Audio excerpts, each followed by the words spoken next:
నేటి నుంచి Andhra Pradesh vote on account budget assembly సమావేశాలు ప్రారంభం కానున్నాయి.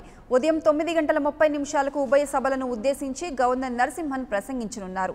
ఫిబ్రవరి 1 నుంచి 4వ తేదీ వరకు వరుసగా సెలవులు ఉండగా 5న ఓట్ ఆన్ అకౌంట్ బడ్జెట్ను ఆర్థిక మంత్రి యనమల ప్రవేశపెట్టనున్నారు. 2 నెలల్లో ఎన్నికలు రానుండడంతో ఇవే చివరి అసెంబ్లీ సమావేశాలు కానున్నాయి.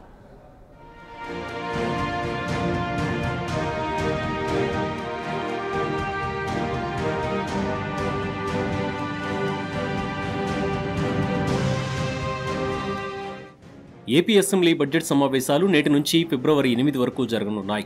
రానున్న ఎన్నికల దృష్ట్యా ఓట్ ఆన్ అకౌంట్ బడ్జెట్ను ప్రవేశపెడతారు.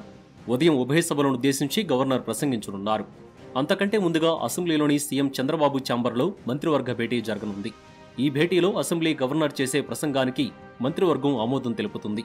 ఈ నెల 31న సిట్టింగ్ ఎమ్మెల్యే సర్వేశ్వరరావు, మాజీ ఎమ్మెల్యే శివేరి సోమమూర్తికి అసెంబ్లీ సంతాపం తెలుపనుంది. ఫిబ్రవరి 1 నుంచి 4 వరకు వరుసగా సెలవులు ఉండగా ఫిబ్రవరి 5న ఏపీ ప్రభుత్వం ఓట్ ఆన్ అకౌంట్ బడ్జెట్ ప్రవేశపెట్టనుంది. ఆ తర్వాత బడ్జెట్పై చర్చ ఉంటుంది. ప్రతిపక్షాలు అసెంబ్లీకి తప్పనిసరిగా రావాలన్నారు స్పీకర్ కోడెల శివప్రసాదరావు. ప్రజా సమస్యలపై ప్రతిపక్షాలు కీలక పాత్ర పోషించాలన్నారు.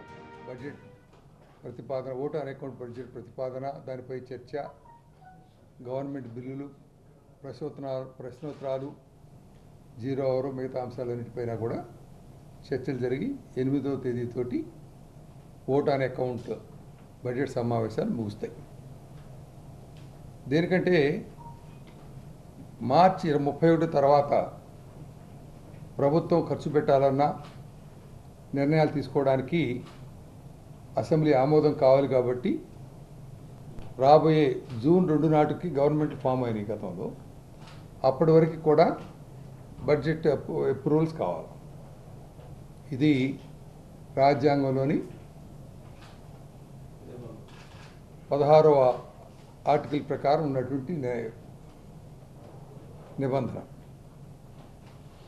అదే 12వ నిబంధన ఆర్టికల్ 12 అయితే వార్షిక జమా ఖర్చుల పట్ల బడ్జెట్ ప్రతిపాదన అన్నమాట. ఈ విధంగా ఈ సమావేశాలతోటి ఎన్నికలకి ఇంకా 70 రోజులు, అంటే ఓట్ ఆన్ అకౌంట్ కూడా సుమారుగా 70 రోజులకు 75 రోజులకు తీసుకుంటారు. అసెంబ్లీ చివరి సమావేశాలు చాలా ఆసక్తిగా మారాయి. ఇప్పటికే టీడీపీ ఎమ్మెల్యేలు రావెల కిషోర్ బాబు జనసేన పార్టీ తీర్థం పుచ్చుకుని ఎమ్మెల్యే పదవికి రాజీనామా చేయగా, రాజంపేట టీడీపీ ఎమ్మెల్యే మేడా మల్లికార్జున్ రెడ్డి జగన్ సమక్షంలో వైసీపీ తీర్థం పుచ్చుకోవడంతో రాజీనామా చేసినట్లు ప్రకటించారు. దీంతో సమావేశాలకు రాజీనామా చేసిన ఎమ్మెల్యేల హాజరుపై ఆసక్తి నెలకొంది. మరోవైపు బీజేపీ ఎమ్మెల్యే ఆకుల సత్యనారాయణ కూడా జనసేన తీర్థం పుచ్చుకుని ఎమ్మెల్యే పదవికి రాజీనామా చేశారు. తాడేపల్లిగూడెం బీజేపీ ఎమ్మెల్యే మాణిక్యాలరావు కూడా రాజీనామా చేస్తున్నట్లు ప్రకటించారు. ఇలా పలువురు రాజీనామా చేస్తున్నట్లు ప్రకటించడంతో వారు అసెంబ్లీకి రాకపై చర్చ జరుగుతోంది. గత ఏడాది కాలంగా ప్రతిపక్ష వైసీపీ అసెంబ్లీ సమావేశాలకు హాజరు కావడం లేదు. టీడీపీలోకి వెళ్లిన తమ ఎమ్మెల్యేలపై అనర్హత వేటు వేయాలని స్పీకర్ను వైసీపీ కోరింది. ఈ అంశంపై స్పీకర్ స్పందన సరిగా లేదంటూ వైసీపీ నేతలు ఆరోపించారు. స్పీకర్ మాత్రం ఈ విషయంలో తన తప్పు లేదంటున్నారు.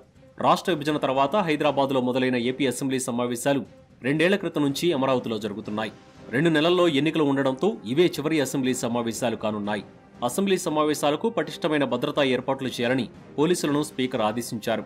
సభలో సభ్యులు అడిగే ప్రశ్నలకు సరైన సమాధానాలు వెంటనే అందేలా చర్యలు తీసుకోవాలని వివిధ శాఖల ఉన్నతాధికారులను ఆయన ఆదేశించారు.